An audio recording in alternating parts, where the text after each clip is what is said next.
Bago nangyari ang sakunang ito nang hindi ko inaasahan. Nakasira pa tayo. Diyos ko po.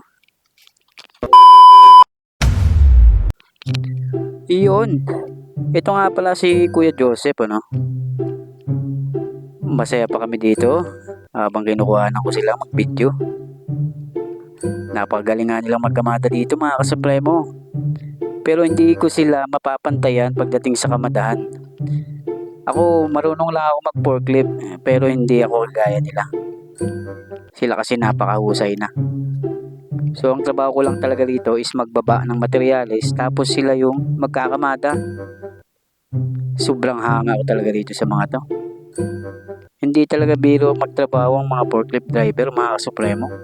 So di pa ako pwede dyan kasi iba-iba yan, iba-ibang number. So dito lang tayo tagababa lang. Kaya yun lang. So pabayan natin sa kanila, magaling na sila, saka matatagal na, veterano pa.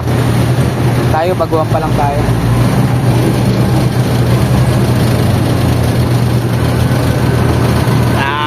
Puta.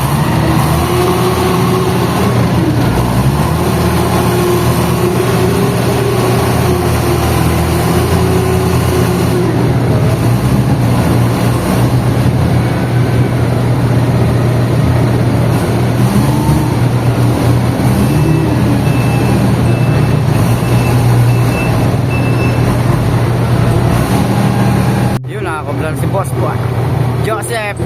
Yahoo! Yun, cobra pampalakas ng gising. Naku, meron na naman dumating. Alas 12 na. Hindi ko alam kung magbe-break time kami or isang baba pa.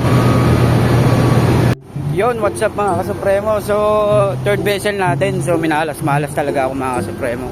So nakadisgrasya ako. Siguro sa sobrang puyat na rin, saka sa sobrang madilim yung spot doon, kaya hindi natin napansin. Kasi wala siyang ilaw. Ilaw lang ng forklift. So papakita ko sa inyo. So normal lang yan sa mga nagpo-forklift, pero hanggat maaari, wag naman sana tayo maka-aksidente kasi nakaka-perwisyo sa atin yun. Either bawasan yung sahod natin or kaltas, diba? Be aware lang tayo mga kasupremo, kaya wag niyong gagayahin yung nangyari sa akin.